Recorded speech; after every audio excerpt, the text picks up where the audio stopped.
Halo. Perkenalkan, nama saya Yesi Mafiatun Nafiah, biasanya dipanggil Yesi dari jurusan DKV. Perkenalkan, nama saya Gio Mansyah dari jurusan DKV. Perkenalkan, nama saya Muhammad Imam Mustafa, biasa dipanggil Imam dari jurusan DKV. Perkenalkan, nama saya Sakti Ashari, saya juga dari DKV. Perkenalkan, nama saya Imtiaz Aladiat, saya juga dari jurusan DKV. Kami dari kelompok 8 akan memperlihatkan sebuah video yang berisi tentang hak asasi manusia di Indonesia antara jaminan konstitusi dan realita kehidupan yang bertemakan atau dengan konsep podcast. Oke, jadi pada podcast kali ini tuh kita berdiskusi tentang tema tersebut. Jadi semoga kalian yang nonton juga bisa ikut bantu berpendapat juga dan bisa bermanfaat buat yang nonton juga gitu. Silahkan dinikmati videonya.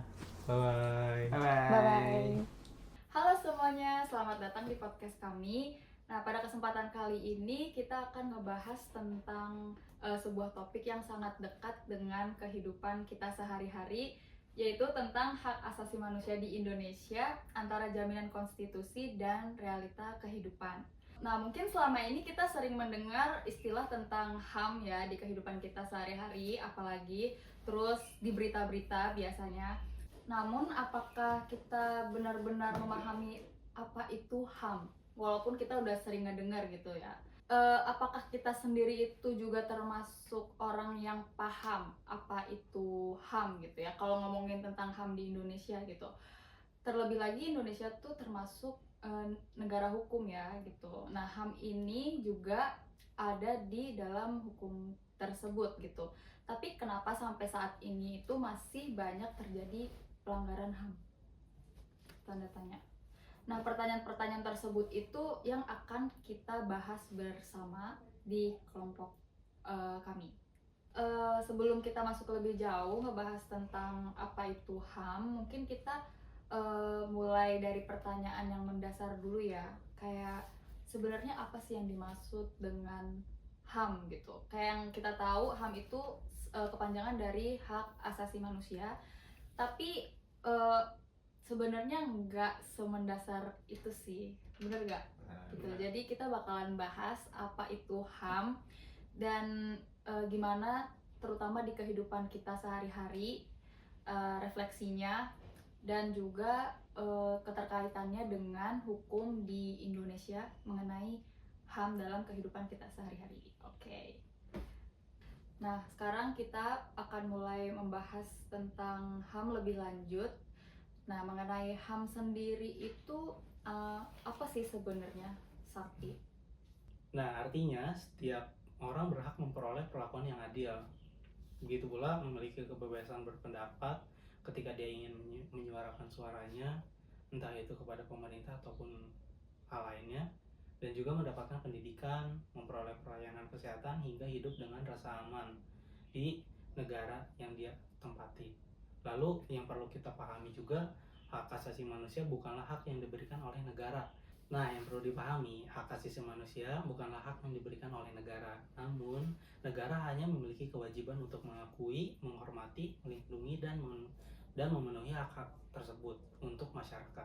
Oh, oke. Jadi sebenarnya kalau misalnya kita bahas lebih lanjut, HAM itu bukan cuma sekedar tentang hak asasi manusia aja ya. Betul. Tapi maksudnya kayak yang kita tahu juga kalau HAM itu ternyata lebih dalam lagi maknanya, karena itu tuh diberikan langsung oleh Tuhan, bukan negara. Betul. Negara itu cuma buat melindungi, Betul. menghormati, sama mengakui kalau kita tuh punya hak loh sebagai manusia itu. Nah, kalau menurut Adi sendiri gimana? Maksudnya kayak setuju nggak sih sama apa yang tadi Sakti bilang? Sebenarnya kalau dari saya sendiri, saya setuju banget sih sama pernyataan dari Sakti tadi gitu. Jadi kayak meskipun seseorang tinggal di negara yang berbeda-beda, hak dasarnya tetap sama sebagai manusia gitu. Karena kan tadi HAM itu bukan dibuat oleh sebuah negara, tapi melainkan dari Tuhan gitu. Namun perlu diingat juga bahwa dalam menjalankan HAM, setiap orang memiliki kewajiban untuk menghormati hak orang lain gitu. Jadi kebebasan seseorang tidak boleh merugikan atau melanggar hak orang lain. Karena itu hak asasi manusia selalu berjalan berdampingan dengan tanggung jawab gitu. Oh, oke oke. Jadi kayak ya karena kita tahu setiap manusia itu punya hak asasinya gitu. Jadi Benar. walaupun sama negara dilindungi dan diakui, tapi sebagai manusia kita juga harus saling menghormati karena sama-sama kita punya hak lah ya gitu. Iya. Next, kita bakalan bahas ke hal yang berikutnya yang bakalan kita bahas. Tadi kan Adi juga sempat bilang ya kalau misalnya mau di negara manapun, Benar. kayak setiap negara tuh pasti punya hukum yang melindungi sebuah HAM. Sebuah HAM sebagai hal yang kita punya, hak yang kita punya sebagai manusia kan. Nah, kalau begitu gimana di Indonesia sendiri sebenarnya Indonesia menjamin perlindungan HAM bagi setiap warganya. Nah, kalau menurut Sakti sendiri gimana sih di Indonesia itu hukum-hukumnya buat ngejaga hak asasi manusia setiap warganya? Oke. Nah, sebetulnya kalau kalian belum tahu, Indonesia itu memiliki landasan hukum yang cukup kuat dalam melindungi hak asasi manusia. Nah, yang pertama adalah Undang-Undang Dasar Negara Republik Indonesia pada tahun 1945 yang berisi khususnya pasal 28A sampai pasal 28J yang mengatur berbagai hak warga negara. Lalu seperti hak untuk hidup, hak memperoleh pendidikan, hak beragama, hak menyampaikan pendapat, hak memperoleh pekerjaan, dan hak mendapatkan perlindungan hukum. Selain itu, Indonesia juga memiliki Undang-Undang Nomor 39 Tahun 1999 tentang hak asasi manusia yang mengatur secara lebih rinci mengenai hak dan kewajiban setiap warga negara, serta tanggung jawab pemerintah dan melindungi HAM. Oh, sebenarnya sih kalau dilihat dari hukum dan dasar-dasar hukumnya, Indonesia tuh termasuk negara yang Kuat aware ya, sebenarnya. Iya, aware juga ya betul. terhadap hak asasi manusia gitu. Makanya dia kan Indonesia dikenal sebagai negara hukum gitu ya. Oh, Salah satunya dalam hak asasi manusia menurut saya memang mereka tuh kuat gitu ya. Oke, iya sih kalau dilihat dari undang-undang dasarnya, terus pasal-pasalnya itu yang diatur lumayan hal-hal yang sebenarnya harus kita dapatkan sebagai Betul. manusia yang tinggal di sebuah negara ya. Seperti halnya pendidikan, tempat tinggal, hak beragama, itu kan wajib banget sebenarnya kayak kita punya itu sebagai dasar-dasar yang harus dilindungi oleh negara kan. Betul sekali. Nah, kalau menurut Adi sendiri gimana? Sebenarnya nggak hanya itu aja sih sebenarnya untuk HAM di Indonesia. Jadi di Indonesia itu HAM itu juga telah meratifikasi berbagai instrumen HAM internasional lainnya gitu. Artinya Indonesia berkomitmen untuk mengikuti standar perlindungan hak asasi manusia yang berlaku secara global gitu. Jadi nggak hanya di Indonesia aja gitu, nggak hanya standar yang ada di Indonesia gitu, melainkan mengikuti standar internasional. Lanjut, selain adanya aturan hukum, Indonesia juga memiliki lembaga seperti Komisi Nasional Hak Asasi Manusia atau Komnas HAM yang bertugas melakukan pemantauan, penyelidikan, mediasi, dan memberikan rekomendasi terkait dugaan pelanggaran hak asasi manusia. Begitu. Oke. Sebenarnya dari penjelasan Sakti sama Adi sendiri kita ngelihat bahwa perlindungan HAM di Indonesia tuh lumayan bagus ya, apalagi tadi mengikuti standar global. Benar, standar internasional ya. Nah, tapi kita bakalan bahas lebih lanjut lagi. Kenapa nih? Iya. Ya kan?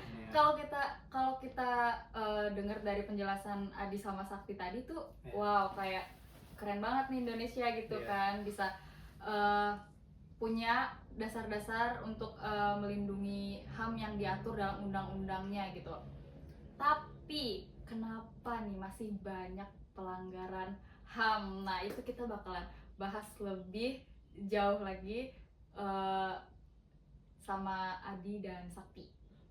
Nah, kita akan ngebahas tentang kenapa sih di Indonesia ini masih banyak banget pelanggaran HAM. Nah, kalau menurut Sakti sendiri gimana ngelihat apalagi di kehidupan kita sehari-hari ya, sebagai warga negara Indonesia terutama. Betul.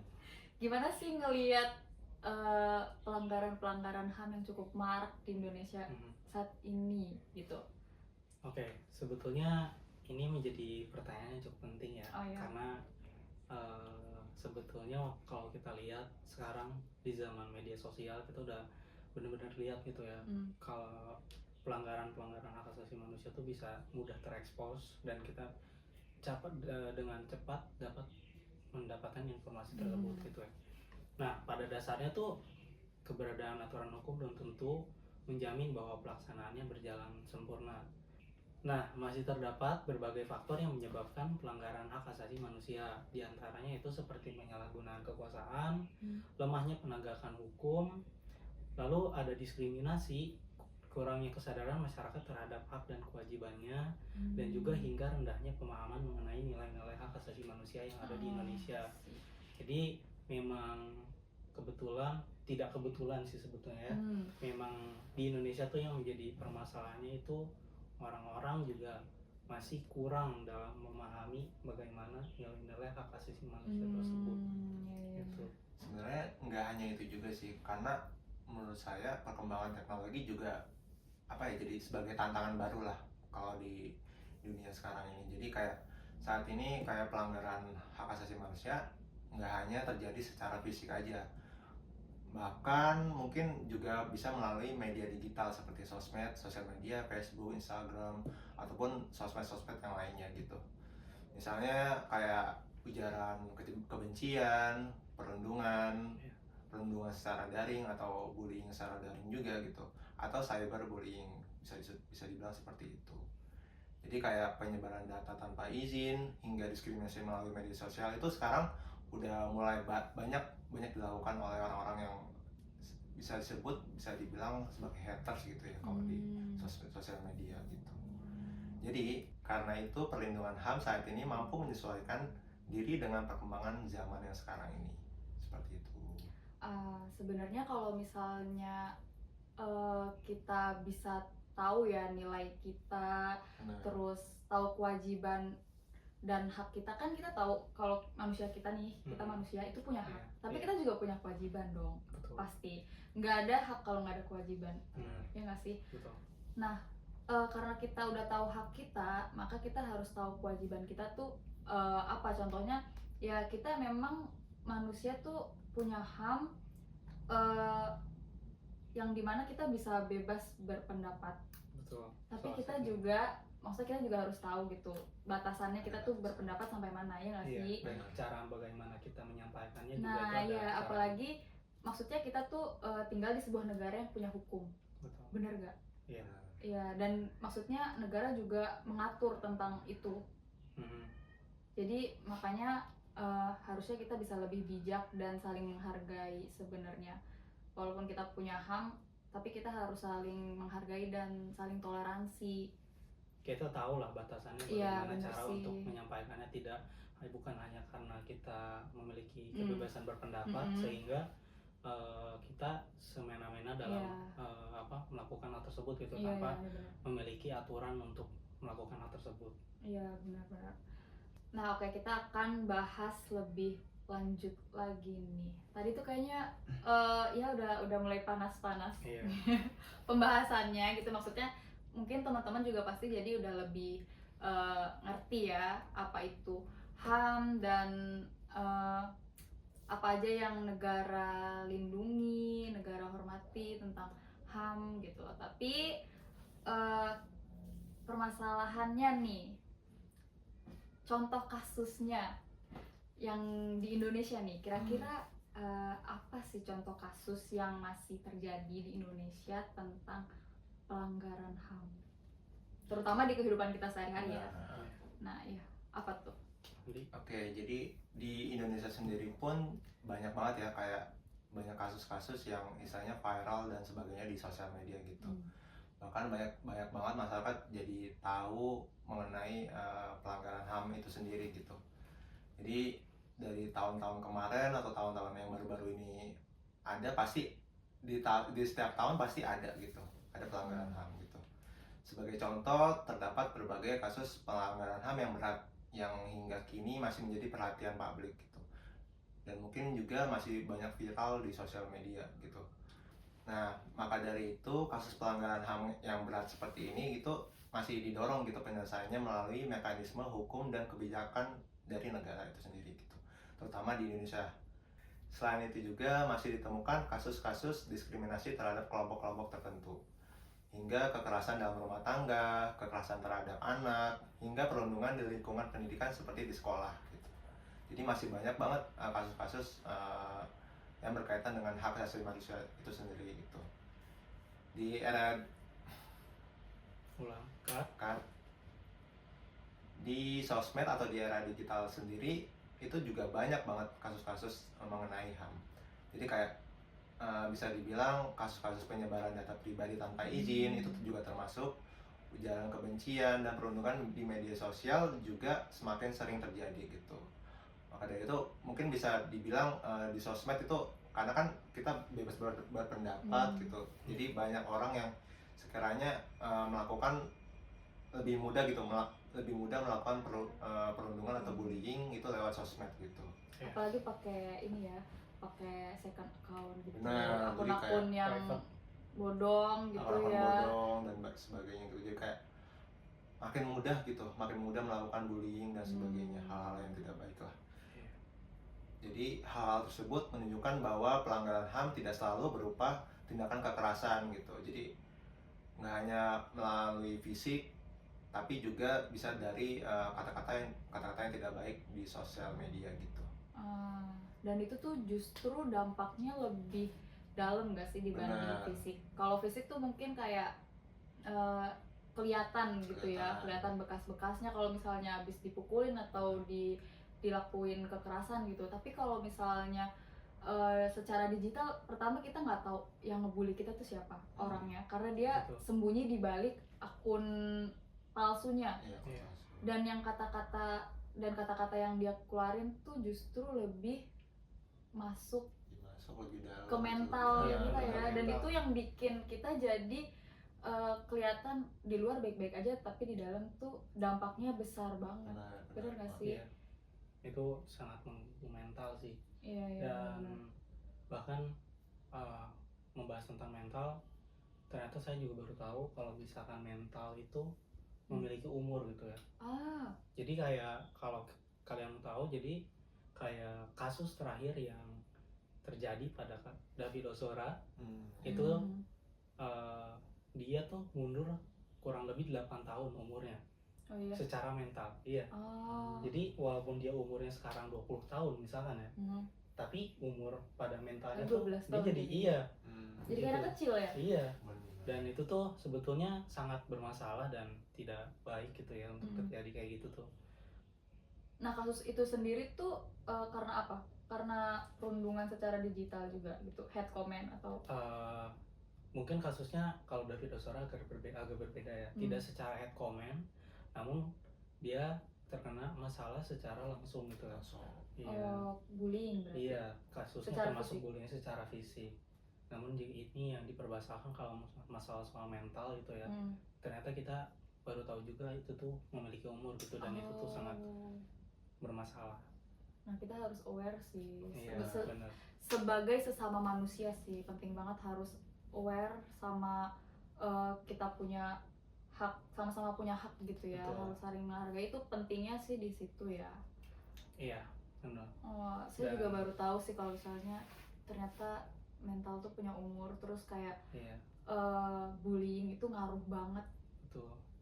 Dan Iya. itu juga memang mungkin bisa dibilang termasuk juga dalam hak asasi manusia gitu ya. Kita nggak bisa sembarangan merundung, membullying, atau apalagi kasus yang kita tahu tentang David Ozora itu, mereka kan merundung David tanpa ada bukti yang kuat gitu ya. Begitu. Nah, karena itu contoh-contoh tersebut juga menunjukkan bahwa perlindungan hak asasi manusia itu bukan hanya menjadi tanggung jawab pemerintah ya. Betul.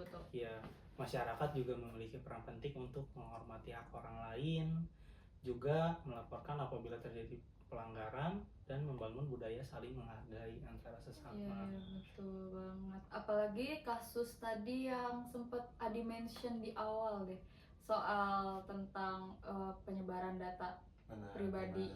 Iya kan? itu kayaknya sering banget kita dengar di Indonesia khususnya ya kan. Beberapa banyak data masyarakat yang bocor. Betul. Iya. Iya kan? Saya juga bingung itu kenapa bisa sampai terjadi. Dan itu tuh kayak bukan hal pertama, Iya. bukan pertama kali Iya. gitu ya. Betul.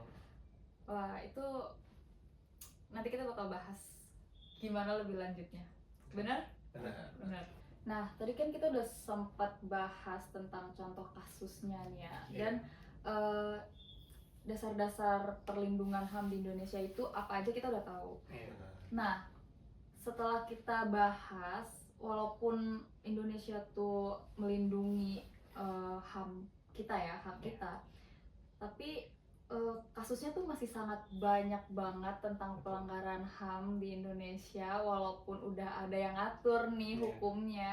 Nah, kalau menurut Sakti dan Adi sendiri gitu, apa aja sih tantangan terbesar di Indonesia khususnya dalam mewujudkan perlindungan HAM? Oke, menurut saya sih dari tantangan Indonesia mengenai hak asasi manusia itu salah satu tantangan terbesarnya adalah memastikan bahwa hukum tuh harus benar-benar ditegakkan secara adil tanpa membedakan latar belakang seseorang. Lalu selain itu Indonesia juga memiliki wilayah yang sangat luas serta masyarakat yang beragam. Karena kondisi tersebut membuat pemerataan perlindungan hak asasi manusia menjadi tantangan sendiri karena ya kita tahu sendiri ya Indonesia tuh terbagi-bagi gitu. Dari mulai Sulawesi, Kalimantan, Jawa, dan tempat-tempat lainnya, dan itu tuh terbagi menjadi beberapa pulau gitu ya, dan itu menjadi tantangan sendiri. Jadi memang di Indonesia sendiri itu kan banyak pulau, banyak suku, banyak budaya juga gitu. Jadi banyak etnis juga gitu di sana gitu. Jadi kayak di sisi lain kayak perkembangan teknologi digital juga menjadi challenge baru gitu, tantangan baru. Jadi pemerintah perlu menjaga keseimbangan antara perlindungan kebebasan berekspresi dengan upaya mencegah penyebaran hoaks, ujaran kebencian, maupun pelanggaran privasi gitu. Jadi mungkin di sosial media perlu banyak nih edukasi tentang hak asasi manusia itu sendiri gitu. Selain itu pendidikan mengenai HAM juga perlu terus ditingkatkan. Semakin masyarakat memahami hak dan kewajibannya, maka semakin besar pula peluang untuk menciptakan lingkungan yang menghormati hak setiap manusia. Sebenarnya banyak banget sih ya tantangan negara yang harus dilakuin, apalagi di era digital kayak sekarang ini. Terlebih lagi untuk generasi-generasi muda nih yang gampang banget terpengaruh sama apa yang disajiin di sosial media yang gak baik. Benar. Apalagi banyak juga kan tentang kayak tontonan yang gak baik soal perundungan, dan itu malah dicontoh. Betul. Dan itu malah dicontoh, dan maksudnya itu tantangan banget buat negara sih, buat pemerintah, buat lebih lagi mensortir apa yang bagus untuk masuk ke Indo sama enggak. Betul. Nah ya apalagi kayak kita tahu contohnya China, dia tuh punya website tersendiri gitu. Iya, kayak aplikasi sendiri. Jadi mereka tuh nggak pakai aplikasi yang mudah kita download gitu loh. Kayak misalnya Instagram, mereka tuh pakai punya mereka sendiri, itu kayak Weibo. Iya. Ya kan? Iya, iya. Tahu Oh, iya, kan? saya tahu. Weibo, terus Rednote yang sekarang lagi hype banget gitu. Terus kayak TikTok, mereka juga punya sendiri, walaupun TikTok tuh dari China juga ya. TikTok tuh kalau nggak salah ya dari Iya kan, dari China juga, tapi mereka tuh punya produk Server. mereka sendiri. Iya, Ya, punya server mereka sendiri, itu Douyin namanya. Iya, namanya Douyin. Sebenarnya sama aja TikTok, cuma kalau di China sendiri dia sebutannya Douyin. Nah, itu aja beda banget. Iya. Yang masuk ke TikTok Indonesia atau di negara-negara itu beda banget. Sedangkan yang masuk ke China sendiri itu lebih tersortir lagi. Betul. Ya, di Indonesia juga salah satunya ada, mungkin bukan dari Indonesia tapi yang diterbitkan oleh YouTube gitu ya. Salah satunya itu YouTube Kids, di mana memang kita di zaman sekarang itu banyak tantangan. Salah satunya kita tahu dari Jepang tuh mereka sangat terkenal dengan animasi ya. Anim atau yang digarap dari manga menjadi anime. Nah, salah satunya tuh mereka anak kecil, mereka tuh suka menonton hal tersebut.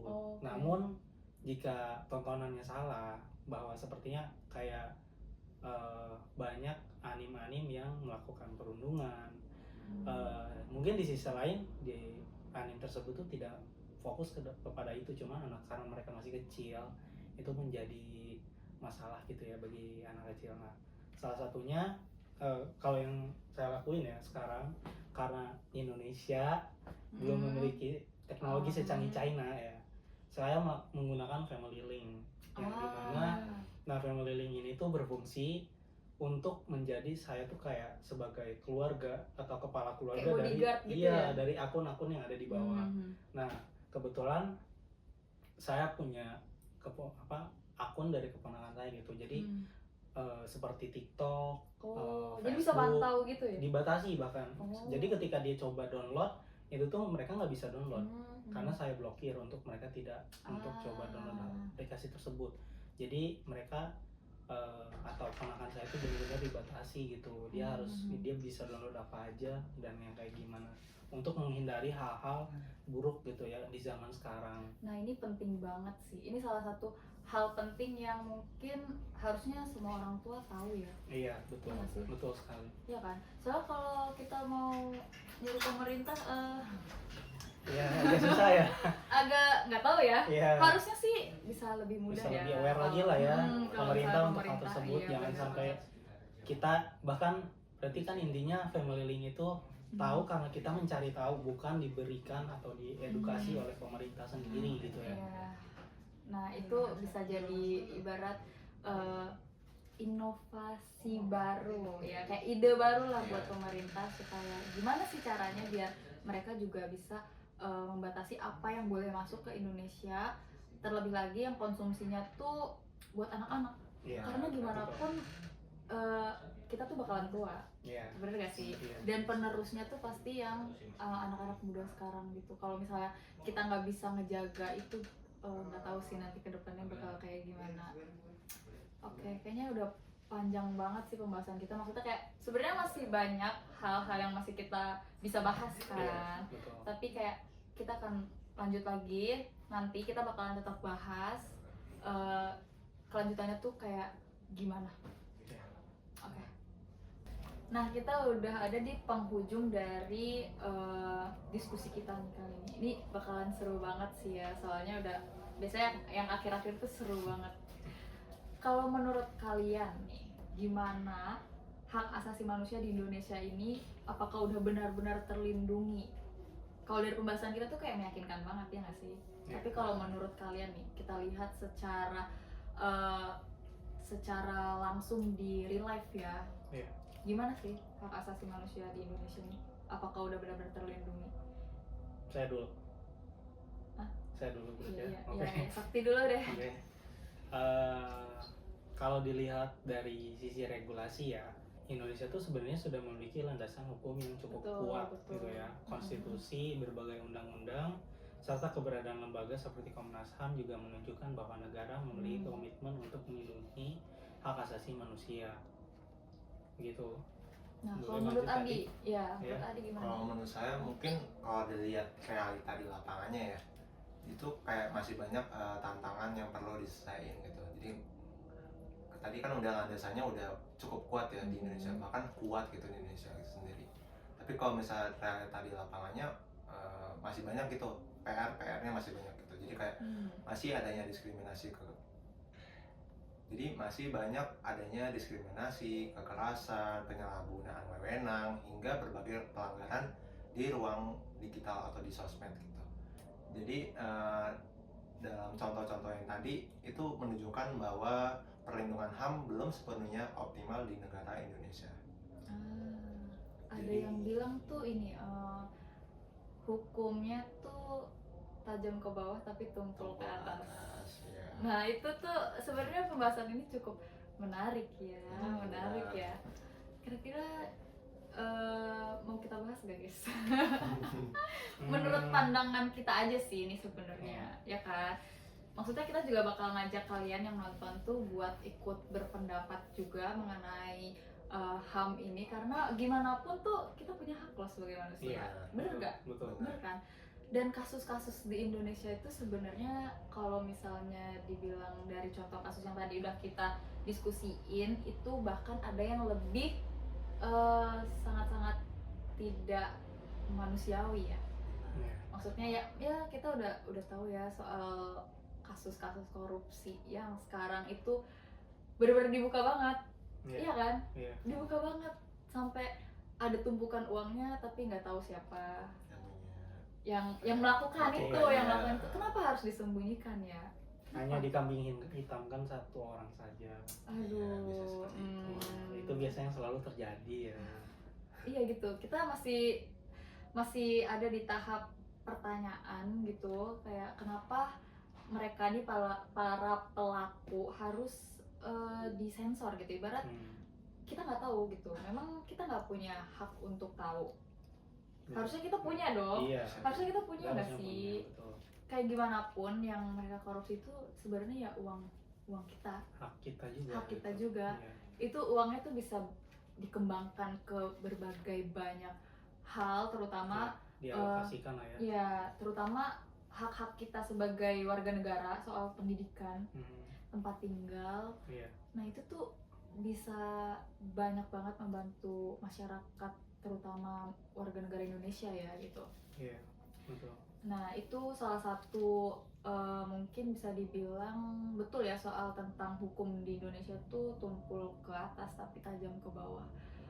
Nah kalau misalnya tentang pembahasan soal koruptor sendiri ini banyak banget kayaknya ngedenger dari masyarakat yang pengen tuh ada hukuman mati buat Iya. para koruptor. Iya. Nah kalau menurut kalian nih menanggapi hal itu kayak gimana? Kayak kalau mungkin kita saking gregetnya tuh kayak udah hukum mati aja deh gitu. Iya. Tapi balik lagi ada HAM ya, ada Iya, HAM. Nah, benar. kalau menurut kalian gimana nih Adi dulu. soal ini? Adi dulu. Ini kita ngajak teman-teman yang nonton juga buat Betul. ikut berpendapat ya, beropini gitu sebagai warga negara Indonesia. Mau Adi dulu, mau saya dulu. Ya udah. Oke. Oke. Saya juga banyak lihat ya, maksudnya saya juga ikut terupdate masalah korupsi terakhir yang cukup besar gitu ya. Dan kita pasti semua tahu bagaimana orang-orang menanggapinya mungkin sudah mencapai puncaknya gitu, hingga kayak udah deh adain hukuman mati gitu untuk orang-orang yang korupsi ini gitu ya. Iya benar-benar. Saya juga sebetulnya memang untuk permasalahan ini berpikir untuk menginginkan hal tersebut terjadi Iya gitu kayak ya. kita hampir semua setuju ya. Iya, Semua betul. setuju gitu. Namun mungkin yang jadi permasalahannya tidak hanya di situ ya, tidak semudah itu untuk kayak kita tuh oke, hukuman mati gitu. Nah, yang mungkin kita tidak sadari, pemerintah juga tidak bisa semena-mena langsung menghukum mati orang tersebut ya. Mereka juga kenapa tidak menghukum mati seseorang atau orang-orang yang melakukan korupsi, karena mungkin orang yang korupsi tersebut juga bisa menjadi salah satu pemerintah untuk mencari tahu siapa sih sebenarnya orang lain yang masih yang ikut juga Iya, gitu karena ya di belakangnya. yang kita tahu juga masih banyak orang-orang yang dikambing hitamkan untuk kasus-kasus yang terjadi, sehingga tidak bisa semudah itu untuk dilakukan itu. Mungkin lebih bagusnya hukuman mati itu diadakan, saya setuju, namun tidak bisa semudah itu gitu, karena hukuman mati itu tuh tidak bukan Kayak sesuatu hal yang bisa dilakukan apalagi di negara kita yang Iya, demokrasi dan, ya. betul, dan mati itu berarti kan kita mengakhiri hidup seseorang. Iya. Jika mungkin sudah cukup bukti yang kuat, itu bisa menjadi alasan kenapa orang tersebut harus dihukum mati. Namun kan kita tahu ya, ada beberapa masalah juga yang sedang terjadi. Kita tahu kalau orang itu tuh tidak bersalah gitu. Namun kalau dihukum mati kan berarti Jadinya malah jadi nutup masalah Iya, tersebut iya, gitu iya, loh. bener-bener. Tidak menyelesaikan masalahnya. Jadi masalah ini memang cukup kompleks menurut Kompleks saya. banget Iya. Permasalahan soal hukum untuk hukum mati atau tidak, saya ikut setuju ya. Cuman perlu dipertimbangkan lagi dengan cukup kuat, dan harus ada apa ya, dari pemerintah juga harus bisa menjalaninya dengan baik, karena memang hukum mati ini tuh nggak bisa digunakan secara sembarangan. Iya, Takutnya betul. malah jadi Jadi pedang bermata dua iya, gitu, bener kita nggak sih? takutnya malah jadi yang baik nih yang kena nih, Iya, aduh, karena tahu ada hukum sulit tersebut juga. malah yang baik dikambing hitamkan dan malah jadi kasus tersebut ya udah hilang gitu karena Iya, bener-bener. jejaknya sudah terhapus. Itu dari saya sih. Kalau dari pandangan saya sendiri sih, menurut saya apa ya, hukuman mati itu ya harusnya ada. Cuman tetapi mungkin bisa ngeliat dari kasus yang kemarin juga gitu, secara nggak langsung kayak pemerintah tuh menutupi kasus itu. Jadi kayak melihat, oke, jadi menurut pandangan saya mengenai kasus korupsi yang harus dihukum mati, ya saya setuju banget gitu. Saya setuju banget dengan hal itu, tetapi yang seperti yang tadi dibilang Sakti juga, apa ya, kayak hukuman mati itu nggak bisa di apa ya, misalnya di ACC atau mungkin diterima oleh pemerintah atau atasan gitu, karena itu tadi itu kan salah satu bukan melanggar ya, lebih kayak di luar hak asasi manusia karena kita mengambil nyawa orang lain gitu. Jadi ya itu perlu dikaji ulang juga sih kalau menurut saya. Tapi seperti yang kasus kemarin lihat itu, dimiskinkan saja itu juga Sebenarnya cukup ya. udah cukup, cuman Tapi 7 turunan. eh, Dimiskinkan 7 turunan. tapi hal itu pun juga masih abu-abu, masih samar-samar dilakukan atau enggak gitu. Iya sih, Jadi- kalau dibilang kayaknya hukuman mati tuh kayaknya terlalu menentang HAM banget sih. Bener. Apalagi kan kita negara yang melindungi hal tersebut ya. Benar. Jadi salah satu dimiskinkan juga menurut menurut saya pribadi itu salah satu hal yang bisa kita optimalkan buat mencegah gitu. Mencegah para koruptor ini. Iya, 7 turunan lah. Atau mungkin lebih baiknya ya sekarang untuk mungkin kalau masih pusing ya, daripada kita memusingkan hukuman mati, hukuman apa, mending perbaiki dulu gitu secara sistem pemerintahannya gitu ya. Kayaknya itu yang paling penting Itu deh. sih, gitu. itu salah satu Iya. hal penting juga, dan ditambah kayaknya masih belum ada rasa empati dan edukasi yang lebih mendalam soal banyak. hak dan kewajiban kita gitu Betul. sebagai manusia tentang HAM ini. Salah satunya kan maksudnya mungkin para koruptor itu nggak mikir soal gimana sebenarnya uang ini tuh bisa dialokasikan untuk masyarakat yang lebih membutuhkan gitu, dari segi pendidikan gitu ya. Ibarat kata mungkin kalau misalnya pembunuh yang ngebunuh satu orang itu bisa dicap jahat gitu, tapi koruptor secara nggak langsung mereka ngebunuh banyak ribuan cita-cita dari warga negara Indonesia gitu. Iya. Itu lebih jahat guys, itu lebih jahat banget. Iya. Bener gak? Bener. Benar-benar. Saya setuju sih. Kan? Ya jadi semoga Indonesia kedepannya bisa lebih aware lagi soal koruptor ini ya, dan bisa mempertimbangkan regulasinya tentang apa nih? Iya. Apa nih? Apa solusinya gitu. Apa nih solusinya Iya, buat apa para solusinya koruptor dan- ya? Iya. Bukan cuma nangkep uangnya aja nih segini banyaknya, tapi siapa gitu? Siapa di baliknya? Siapa di baliknya? Terus ya hukuman Karena- apalah yang cocok? Karena menangkap koruptor tuh bukan sebuah penghargaan atau Yes. suatu itu ya, bukan Iya. kayak wah gila pintar banget itu, Hmm. jago banget itu nangkap koruptor. Lebih bagus tuh jangan sampai ada koruptor Iya, gitu, betul. jangan ada korupsi yang Betul. terjadi gitu, Itu sih. minimalisir hal itu terjadi. Jadi ya solusinya ya memperbaiki sistem yang di Ada di pemerintahan gitu. Nah, masalahnya pertanyaannya, mau nggak? Mau nggak nih pemerintah memperbaiki sistemnya gitu? Iya nggak sih? Ya, Nah itu sih, itu poinnya Itu poin. sebenarnya. Kalau Iya. misalnya kita ya, maksudnya mungkin banyak ya kayak masyarakat yang aware sama hal-hal kayak gitu. ya, Tapi kalau misalnya pemerintah sendiri nggak aware, kita bisa apa? betul. Iya. Ya, berarti sebagai masyarakat ya menurut saya, karena kita diberikan kebebasan berpendapat, pasti akan selalu ada orang-orang yang menyuarakan dan Ya. berbicara gitu. untuk menyampaikan bahwa apa sih, gimana sih solusinya gitu untuk menghadapi masalah-masalah yang terjadi, supaya pemerintah tuh selalu tahu gitu bahwa mereka tuh harus selalu terus-terusan untuk berinovasi iya, ya. dan kayak semakin cekatan lah terhadap apa yang sedang terjadi di Indonesia Betul gitu. banget. Nah, ya mungkin segitu aja kali ya pembahasan yang bisa kita kasih tahu atau edukasi kepada kalian semua tentang HAM di Indonesia terlebih lagi ya. Iya. Cukup menarik dan seru pembahasannya. Kompleks lah. Iya, Cukup benar-benar berat karena di bener Indonesia. banget gitu. Makasih juga buat Sakti dan Adi yang Iya. bersedia untuk kita diskusi nih pada kali ini, pada kesempatan kali ini ya. Iya. Ada kesan pesannya nggak dari Sakti sama Adi sendiri? Ayo dulu. Kesan dan pesan ya.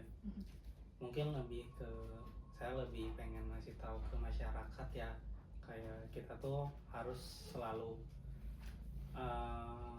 aware gitu ya terhadap kondisi keadaan Indonesia sekarang itu kayak gimana. Karena mau bagaimanapun pula, kalau kitanya tidak bergerak, pemerintah pun tidak akan bergerak gitu. Untuk di kondisi sekarang ya. Iya. Jadi Kalau kita belum harus viral belum. iya, kita harus selalu aware. Itu tuh suatu tugas mungkin ya yang harus kita lakukan Dan yang sebagai bisa kita warga. lakukan. Iya, sebagai warga negara Indonesia, untuk menjadi Indonesia yang lebih maju lagi gitu. Gitu sih. Oke. Kalau dari saya sendiri sih pesan mungkin untuk masyarakat, terutama untuk masyarakat Indonesia ya. Jadi mungkin jangan capek-capek untuk menyuarakan pendapat atau kebenaran gitu terutama di sosial media ataupun dimanapun kalian berada gitu. Karena ya entah itu suara kita didengar atau tidak gitu oleh pemerintah atau atasan gitu, jadi tetap bersuara gitu, tetap menjunjung kebaikan gitu. Jadi jangan capek-capek lah untuk menyuarakan sesuatu hal-hal yang baik. Cari suara lu. Cari suara Anda. Oke guys. Gitu. Oke, Terutama guys. bagi untuk pemerintah pastinya harus mengedukasi banyak masyarakat di Indonesia, terutama dalam HAM gitu ya, hak asasi manusia gitu. Karena menurut saya pasti banyak banget, terutama di Indonesia itu sendiri, yang tidak teredukasi mengenai HAM ini. Gitu. Intinya sih sama-sama saling mau diedukasi aja sih. Benar. Mau baik pemerintah maupun masyarakatnya tuh mau menerima kritik dan saran gitu. Iya. Yang Nah, penting oke. jangan tutup telinga, jangan tutup mata gitu. Ya, gitu. Oke. Oke, segitu aja guys. Makasih teman-teman yang udah nonton video dan pembahasan dari diskusi kelompok kita. Kurang lebihnya kita mohon maaf ya. Iya. Kalau misalnya ada Tidak salah-salah kata dan kita nggak ada maksud atau tujuan apapun ya guys, untuk menyinggung siapapun itu nggak ada. Kita di sini pure murni cuma pengen diskusi aja. Iya. Iya. Mungkin mengkritik juga kali ya. Iya, iya. Apa yang sedang terjadi. Betul, Benar. gitu. Jadi terima kasih dan sampai ketemu di lain kesempatan lagi. Terima Bye kasih. bye.